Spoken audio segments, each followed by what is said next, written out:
So hello guys, this is Kunal. Welcome to my channel Kunal coding classes. So guys, आज की इस video के अंदर हमने फॉर लूप के बारे में पढ़ना है डिटेल की। वीडियो के अंदर एक शॉर्ट बनाया था मैंने फॉर लूप का। एक हमारे प्यारे से सब्सक्राइबर का कमेंट आया था, अभी डिटेल वीडियो बनाइए इसके ऊपर। सो मेरी वीडियो हम मेरे प्यारे प्यारे सब्सक्राइबरों के लिए है, जिनकी वजह से मैं आज यहाँ पे हूँ। मैं आपके लिए काम करता हूँ। सो कमेंट सेक्शन के अंदर अपनी राय दिया करिए भी कैसे कैसे टाइप की आपको वीडियोस चाहिए और किस टाइप से मैं अपनी वीडियोस को और थोड़ा इंप्रूव कर सकता हूं। अकॉर्डिंग टू माय कैपेबिलिटी जितना मैं कर सकता हूं, मैं उस हिसाब से आपकी जरूर सुनूंगा। सो गाइज, इसके अंदर हमने फॉर लूप के बारे में देखना है। फॉर लूप एक्चुअल में क्या होते हैं? फॉर लूप एक टाइप के मेनली लूप्स होते हैं जो स्टेटमेंट को बार बार एग्जीक्यूट कराएंगे जब तक हमारी कंडीशन जो है वो ट्रू ना हो जाए। ठीक है। सो सबसे पहले हम इसकी डेफिनेशन फर्स्ट देखते हैं। It is used for executing one statement in repeated manner. ये रिपीटेड मैनर के अंदर क्या करते हैं? वन स्टेटमेंट को बार बार एग्जीक्यूट करेंगे based on initialisation condition formula that we set in the for loop. ये जो उनसे इनिशियलाइजेशन कंडीशन फॉर्मूले की मैं बात कर रहा हूं, वो हम फॉर लूप के अंदर सेट करते हैं। ये मैं आपको इसके सिंटेक्स में बताऊंगा भी कैसे सेट करते हैं। फिलहाल आप इस डेफिनेशन को याद कीजिए। सिंपल कुछ नहीं है डेफिनेशन, ये बहुत इजी है। आप अपने पेपर के अंदर एज इट इज इसको लिख सकते हो, जैसा मैं आपको वीडियोस के अंदर बताता जा रहा हूं। It is used for executing one statement in repeated manner based on the initialisation condition formula that we set in the for loop. ठीक है। सो उसके बाद in this loop it initialise check the state of variable. जो हमारा for loop होता है initialise, वो ना हमारी इनिशियलाइजेशन मतलब वेरिएबल जो है हमारा, जो भी हमने बनाया है, जो हम आगे देखेंगे अपने कंपाइलर के अंदर।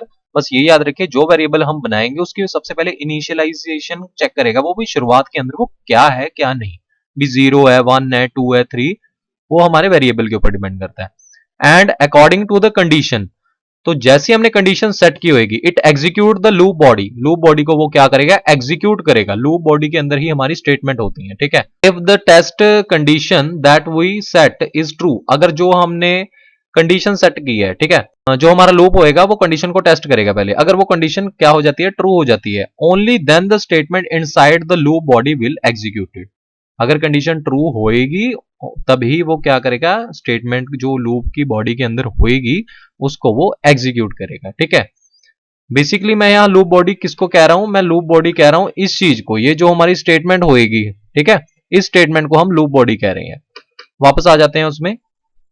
If the condition that we set is true, जो कंडीशन है वो हमने वो अकॉर्डिंग टू हमारा जो वेरिएबल है और कंडीशन सेट की है जो हमने, वो कंडीशन ट्रू है, only then the statement inside the loop body will executed. But, ठीक है, तभी वो एग्जीक्यूट होगी। But if the condition reach to its potential, यहां मेरा कहने का मतलब है अगर जो कंडीशन है वो अपने रीच टू पोटेंशियल के ऊपर पहुंच चुकी है, भी हाँ, जहां तक उसने हमारे वेरिएबल ने जाना था, जिस कंडीशन तक जाना था वहां तक वो पहुंच चुका है, ठीक है, जितना काम उसने करना था वहां तक वो पहुंच चुका है, तब वो क्या करेगा? एग्जिट कर देगा लूप को। ठीक है, एक कंडीशन के पास जाके जहां उसकी कंडीशन रीच होगी।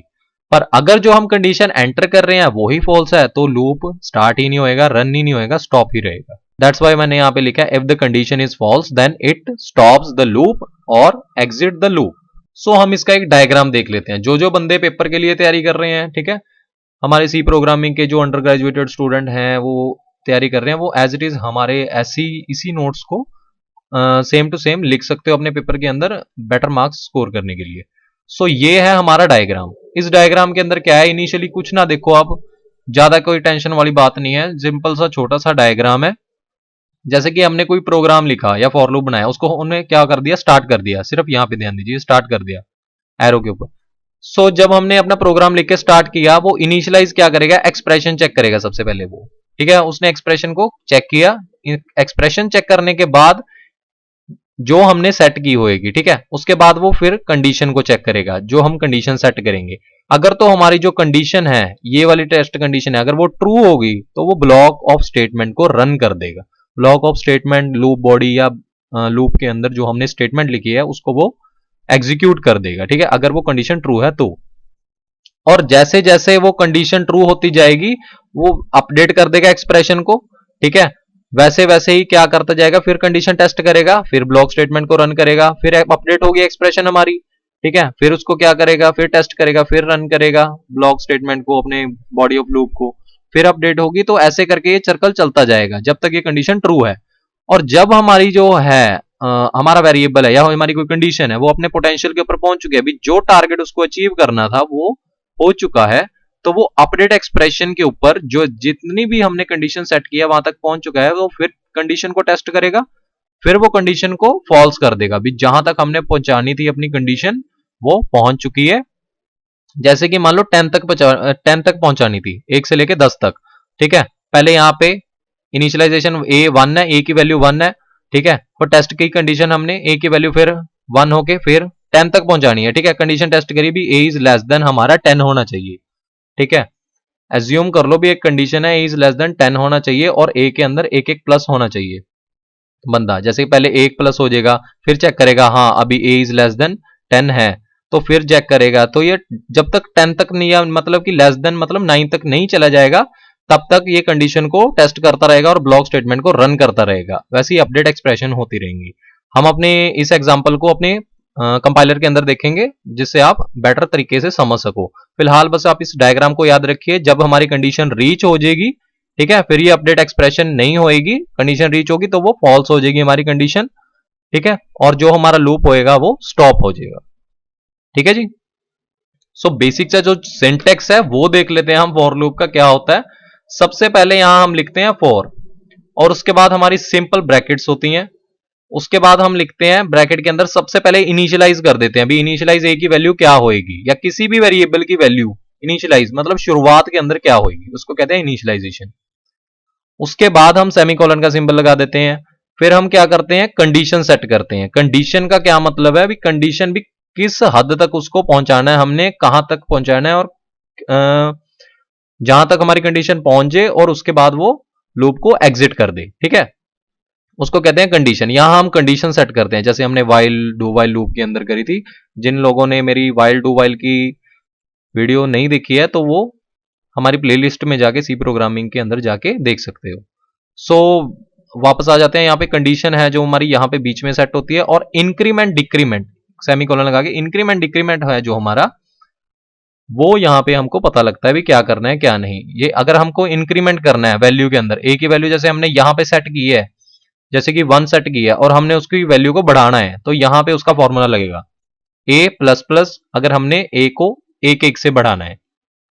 नहीं तो उसका दूसरा फॉर्मूला होता है भी a+2 या ऐसे वैसे फॉर्मूला होता है अगर हमने 2 से बढ़ाना है। सबसे पहले बात यही याद रखिए भी यहाँ पे बस इंक्रीमेंट डिक्रीमेंट का फॉर्मूला लगेगा। इंक्रीमेंट जब हमने किसी नंबर को 1 से बढ़ाना हो, डिक्रीमेंट का मतलब जब 1 से घटाना हो, ठीक है। डी फॉर डिक्रीमेंट मतलब डिक्रीज करना, इंक्रीमेंट मतलब इंक्रीज करना है एक। और उसके बाद हम करली ब्रेसेस लिखते हैं इनिशियलाइजेशन कंडीशन और इंक्रीमेंट डिक्रीमेंट का फॉर्मूला दिखा के। सो उसके बाद हम यहाँ पे क्या लगाते हैं, करली ब्रेसेस। करली ब्रेसेस के अंदर हम अपनी स्टेटमेंट लिखते हैं जिसको हमको बार बार एग्जीक्यूट कराना है जब तक हमारी कंडीशन ट्रू नहीं हो जाती, ठीक है जी। अगर इसके अंदर कोई डाउट है तो आप कमेंट सेक्शन के अंदर लिख सकते हो। तो चलते हैं दोस्तों हम अपने कंपाइलर की ओर। सो गाइज यहाँ पे हमने अपना कंपाइलर ओपन कर लिया है। इसके अंदर हम फॉर लूप की वर्किंग देखेंगे। सबसे पहले हम क्या करते हैं, इंटीजर ए नाम का एक वेरिएबल बना लेते हैं, ठीक है, जो इनिशियली हमने कुछ वैल्यू नहीं उसकी बताई है। हम फॉर लूप के अंदर ही उसकी वैल्यू को इनिशियलाइज करते हैं। क्लियर स्क्रीन लगा देते हैं, आउटपुट ना शो हो, और उसके बाद प्रिंटफ के थ्रू हम यूजर को काउंटिंग का मैसेज प्रोवाइड करते हैं। सो उसके बाद हमने फॉर लूप को स्टार्टिंग करनी है। जैसे हमने फॉर लिखा और उसके बाद हमने सिंपल ब्रैकेट्स लगाई, ठीक है। यहाँ पे जैसे हमने ब्रैकेट्स लगा दी और उसके बाद हम सबसे पहले क्या सेट करते हैं, इनिशियलाइजेशन को सेट करते हैं। जैसे कि इनिशियलाइजेशन जैसे ए जो हमने वेरिएबल बनाया है, जो ए की वैल्यू है, इनिशियलाइज मतलब सबसे पहले क्या हो, वो 1 हो, ठीक है। और वैसे ही जो ए की वैल्यू है उसकी कंडीशन हम सेट करते हैं दूसरे नंबर पे, ठीक है। जैसे कि ए की जो कंडीशन है वो क्या होनी चाहिए हमारी, लेस देन 10 होनी चाहिए। वो भी ए जब तक 10 से नीचे वाले नंबर सारे नहीं प्रिंट कर लेता, एक से लेके इनिशियलाइज, एक ए की वैल्यू जो है इनिशियलाइज शुरुआत के अंदर एक है, और जब तक वो 10 तक अचीव नहीं कर देता, मतलब लेस देन 10, लेस देन 10 मतलब 9 तक अचीव नहीं कर लेता, तब तक वो क्या होना चाहिए, उसका एक फॉर्मूला लगा देते हैं हम, ठीक है। अभी ए प्लस प्लस यानी कि ए की जो वैल्यू है वो एक से बढ़ती रहेगी बार बार। सो ये हमारे लूप की इनिशियलाइजेशन कंडीशन और फॉर्मूला जो था वो सेट हो चुका है। और उसके बाद हम यहाँ पे क्या करते हैं, स्टेटमेंट लगा देते हैं। यहाँ पे हमने स्टेटमेंट लिखी, जैसे हमने ए की वैल्यू को प्रिंट कराना है बार बार, ठीक है। यहाँ पे लिखा हमने printf, और उसके बाद यहाँ पे हमने कैसे a की वैल्यू को प्रिंट कराते हैं, %d लगा के, ठीक है, इंटीजर नाम का वेरिएबल %d लगेगा और उसके बाद कॉमा डाल के a की वैल्यू प्रिंट हो जाएगी। और यहां पे a की वैल्यू प्रिंट तो हो जाएगी, और a की वैल्यू को हमने स्पेस देने के लिए मतलब नेक्स्ट लाइन के अंदर शो करना है। सो %d के बाद हम क्या लगाते हैं, \n लगा देंगे, जिससे हमारी जो भी आउटपुट बार बार लूप है, जो हमारा लूप की बॉडी को बार बार रन करेगा, उसकी जो आउटपुट होएगी वो नेक्स्ट लाइन के अंदर आनी चाहिए। मतलब सफाई के अंदर हमको एक प्रोग्राम की आउटपुट चाहिए। हम इसकी जगह यहां पे भी printf की थ्रू लिख सकते थे, यहां पे भी हम लिख सकते हैं, ठीक है, पर इसकी कोई जरूरत नहीं है, अगर इसकी जगह हमने %d के अंदर ही लगा चुके हैं। सो उसके बाद इसको कंपाइल करके रन करके देख लेते हैं एक बार। जैसे कि ये जो हमारी काउंटिंग है, काउंटिंग के साथ एक शो हो रहा है हमको लगा, क्योंकि हमने काउंटिंग के बाद जो हमने printf के थ्रू लिखा है उसके बाद हमने \n लगाना भूल गए, जिसके कारण जो काउंटिंग के साथ हमको 1 शो हो रहा है और 9 तक गिनती शो हो रही है। हम कुछ भी कर सकते हैं इसके अंदर, जैसे हमने इंक्रीमेंट का तो देख लिया क्या हिसाब है, ठीक है, यहाँ पे \n लगा देते हैं भी, जिसके थ्रू हमको आउटपुट है जो वो एक प्रॉपर वे के अंदर शो हो, जैसे 1 2 3 4 5 6 7 8 9, ठीक है। सो इसके अंदर ये तो हमने देख लिया, और उसके बाद हम इसकी कंडीशन को एक बार डिक्रीमेंट भी करके देखेंगे, आपको दिखाते हैं। जैसे कि हमने a की वैल्यू इनिशियलाइज कर दी, जैसे हमने 10 भी, शुरुआत के अंदर जो हमारा a है वो 10 है, और हमने कहां तक लेके जाना है, इसको 1 तक लेके जाना है। सो क्या करेंगे हम, जो हमारी कंडीशन सेट करेंगे, हमने पहले कंडीशन सेट करी थी भी a इज लेस देन 10, अब यहां पे हम कंडीशन सेट करेंगे a is greater than is equal to 1। इसका क्या मतलब है भी, जब a हमेशा ग्रेटर रहना चाहिए और इज इक्वल टू रहना चाहिए 1 के, यहां तक हमारी कंडीशन रहनी चाहिए। और यहां पे हम क्या करेंगे, फॉर्मूले के अंदर अपना माइनस माइनस लिख देंगे, इसको कहते हैं डिक्रीमेंट ऑपरेटर। फिर इसको कंपाइल करके रन करके देखते हैं। जैसे कि हमारी काउंटिंग पहले 1 से लेके 10 तक शो हो रही थी, और अब हमारी जो काउंटिंग है वो 10 से लेके 1 तक शो हो रही है, ठीक है, मतलब अब पुट्ठी साइड के अंदर ये जो है हमारी स्टार्टिंग हो चुकी है, मतलब कि ये डिक्रीमेंट हो रहा है। So guys, thank you for watching my video को लाइक कर दीजिए, चैनल को सब्सक्राइब कर दीजिए, बेल आइकन को भी दबा दीजिएगा। अगर आपका कोई डाउट है तो कमेंट सेक्शन के अंदर लिखिए, मैं उस पर जरूरी गौर करूंगा। Thank you.